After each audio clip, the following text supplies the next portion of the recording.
All right, so today we're going to be checking out the SE Zach Myers guitar. This is new for 2021. I'm a huge Shinedown fan. I've seen them twice in concert, both times amazing. I've seen some pictures online, but I have not seen one in person yet. One thing to note I thought was interesting is I've gotten a bunch of PRSs in the past. This is the first one I've ever gotten a wedge box, so I don't know if that's going to be new for this guitar. So again, if you get one of these and it's in a wedge box, you can put a comment down below. We've done SE reviews before. It comes in the typical SE bag, which is one of my favorite bags. Thick padded bag. It has really nicely stitched handles. Really nice compartment for the front. It will fit some laptops, all iPads, all kinds of books, pencils, pens, you know, anything you need to take to a lesson, to a gig, you name it. One of my favorite features is a little compartment back here with a hook so you can hang it if you want to. Now, I don't suggest you hang it with the guitar in it, but you can hang it in your closet as just a gig bag. And that's one of the things I really like about these. So if you have a limited space, so a nice way to get the bag out of the way. So let's get it out.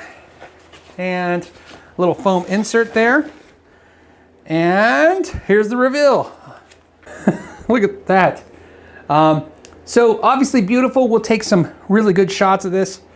The green one I got was a gorgeous top. So again, let me know in the comments down below if you're getting a gorgeous top as well, because these tops have been fantastic. Some of the best tops I've ever seen on any SEs in the last two 2021s, but I don't know if they're shipping them that way to me because it's a review and they just want to make sure they look great, or if this is what you're getting. The headstock though is not only gorgeous. Wait a minute, I almost didn't mention not only a historical first in the SE PRS lineup, but in PRS production guitars in general. Matching flame maple headstocks are something that are exclusive to the private stock edition of PRS guitars and usually never available on any production guitars, much less an SE. Zach must have requested this, but what's really important is PRS is a company entrenched in the idea of things are available at certain price points and tiers. So the fact that they're willing to give us more features at the lower price points really shows their commitment to the SE line. A little bit of three-dimensional look too. Let's see if I can get that in the camera without the lights in the way. Just a little bit of that. Look at that. The finish looks great. The features on this guitar that are nice is it has a satin neck. So this is a satin filling neck with a gloss body. So and it feels very slippery. When I say they satin the neck, you can see the back of the headstock's gloss. It comes to a point where they've taped it off and then made it satin on the back of the neck, which is absolutely gorgeous. It's funny, right now I'm in the shop and I'm looking out the windows and it's raining. It's pouring rain in Arizona, which is strange. So this is also made in Indonesia by Cortec. So again, no changes on that. So they ship these in tune from the Maryland facility where they set them up. And currently right now, it's closed.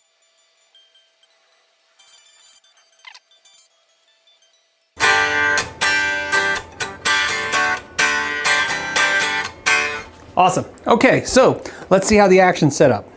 All right, what do we have here? We have off the 12th fret, we are looking at 1.75 millimeters, so just under 2 millimeters, which is good. Most guitars are kind of shipping with 2 millimeters off the 12th fret. That's pretty standard.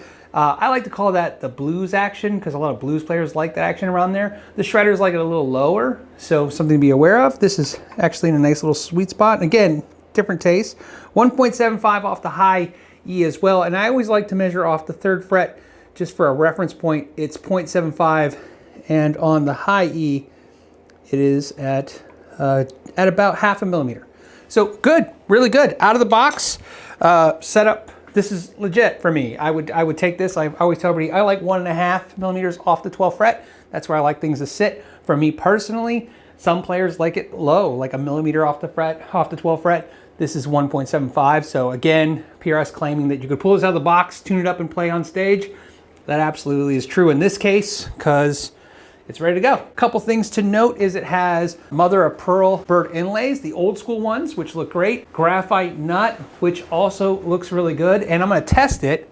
And what we're gonna do to do that is I'm gonna get my caliper out, and I'm gonna measure the frets, okay? So what that does is it allows me to see how tall the frets are, okay? So from that, what I have is every kind of gauge fret wire, okay? And So what I do is I take some fret wire, I cut off the tang at the bottom, I epoxy it into what looks like a tremolo arm, and this is the exact same fret wire. This one's stainless steel, but it's the exact same fret wire. And what I'm gonna do is I'm gonna slide it right under that nut.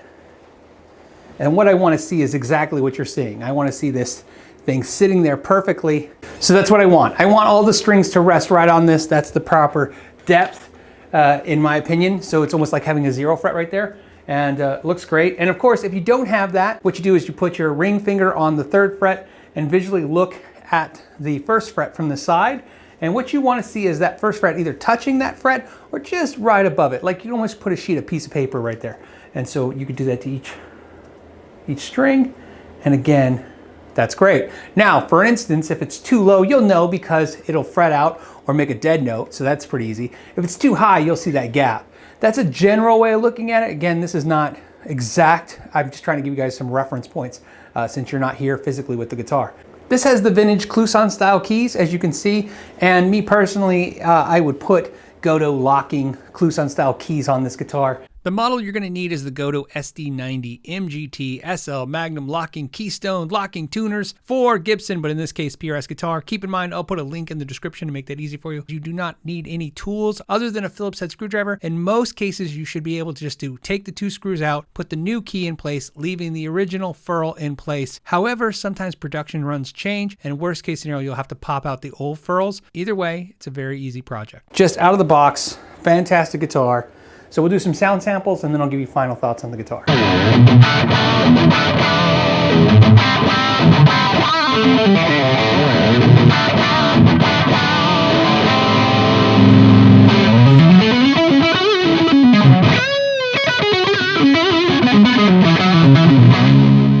So now that we got it for a sound test, I want to show you a few things that I discovered on the guitar. The first thing to note is that the pickups do not have coil splitting ability. However, the reason they don't is because there's no coil split switches in the guitar. The wiring on the pickups is set up for coil splitting. In other words, if you were to add 2 push-pulls or push-pushes or some kind of switches, you could coil split these pickups. And it's just an option I'm sure they didn't want to use. Maybe Zach didn't want it, but there you go. Potentiometers, everything looks clean. The wiring looks clean. There is no treble bleeds on this, and that's something that usually on the core PRSs, the nice ones, they usually use some kind of form of treble bleed circuit. And I want to show you what that means. I'm on the neck pickup, and I have all 4 controls on full, the volume and the tone controls, and I'm going to just play a chord. And watch what happens if I roll the volume just a quarter turn back. See how you lost all the highs? So it's almost like either I've run the tone control all the way up. See, again, watch again. That's about a quarter turn, as you can see. And then from there it gets a lot worse. So with the treble bleed, you would be able to get a lot of those highs back, and it would be more useful on these pickups. So I'm just saying, another option you can do if you buy this guitar, that's a very easy thing. I have a video on that. You can buy those pre-made for $10, $15 or make them yourself for $2, $3, and it'll be a huge difference. So it's another suggestion of things you can do to mod this guitar without having to change out anything. I wouldn't necessarily worry about the pickups. I'd change that out and you'd be good, and maybe add those coil splitting switches. And this guitar will become very, very versatile if that's something you're interested in this guitar. Other notes is it is mahogany body, and of course, like the last PRS SE that we did, the green one behind me, looks like it's 3 blocks of mahogany right there. You have a mahogany neck, and again, like that one, you have 3 pieces. Now that was maple, this is a 3-piece mahogany, but it definitely is, again, quarter sawn. Let's look at that one, yep. Quarter sawn. So we're looking at a quarter sawn center and then flat sawn's sides. So again, something we're seeing consistently with both these new 2021 PRSs. Pickups are the 245Ss, and that's the import version of the 245s. And let's give them a try. The other thing to note is that the bridge is the brass saddle adjustable bridge. The intonation was great. The fit and finish on the neck is fantastic. Again, rolled fret ends like I would expect on, you know, high-end guitars. No dead notes, and just feels great. So let's get into the clean. We'll start with the neck pickup.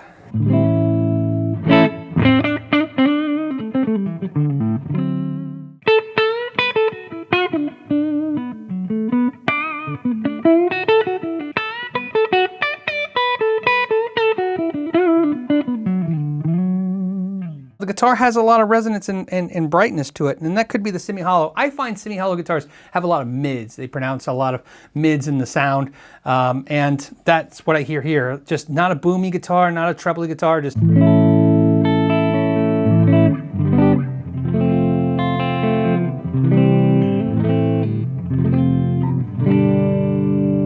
Let's go to that bridge. And that's why normally I'm not a huge coil split fan, but right here when I hear that note, I'd love to hear that just pop it as a coil split. Even though it's a single cut, mahogany body, maple cap style guitar, the semi-hollow chamber really gives it more of that telly punch. And I think with a single coil on this, single coil split, you'd get that kind of snappy country tone. Okay, middle position. That's nice. I mean, it's balanced.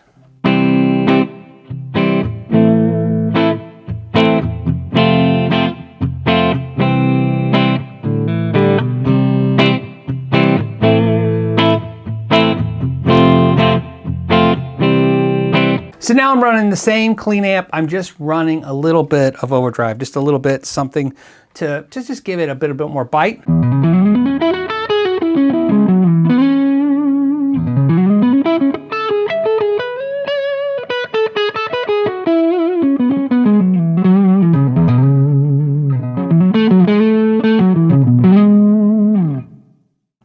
Let's go ahead and go to that bridge.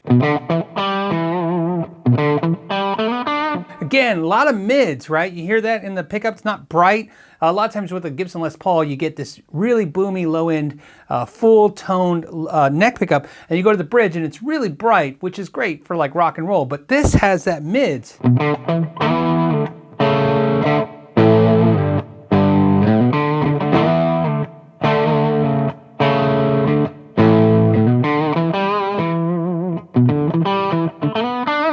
Okay, so now what I want to do is I'm going to show you the more aggressive distortion tone. I have it in drop D, but we're going to play with this. I want to show you how much range this guitar has. So let's start with something aggressive.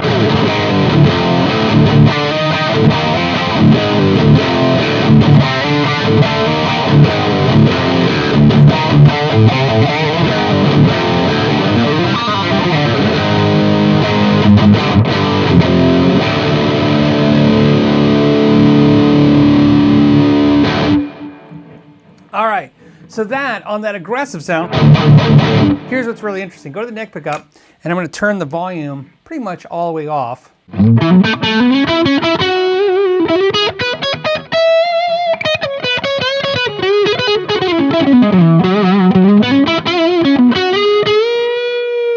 I think they increased the carve, kind of like the new Custom 24s, and it looks great. I mean, it's not much more than I remember the Trampus Green one I played a couple years back, but I have to say I absolutely love this guitar. It feels really, really good. And I know, so since I just recently reviewed the Custom 2408 SE, I know you guys are gonna have some questions like, which one do I like? Look, I really feel like if this had those dual coil splitting switches, I think this would be a killer guitar and everything I could use it for. And that's really just being nitpicky, because it's just beautiful and plays amazing the way it sits now. When a company sends out a product to me, I always ask you guys, when you get yours, or if you've had one, please put comments down below either saying yes, you've had the similar experience, or you've had a different experience, because I think that helps people when they're looking at maybe buying one of these. Sure, I can give you a synopsis of what I found, but it will never be as valuable as, let's say, hearing a bunch of people's different reactions and opinions to the same guitar.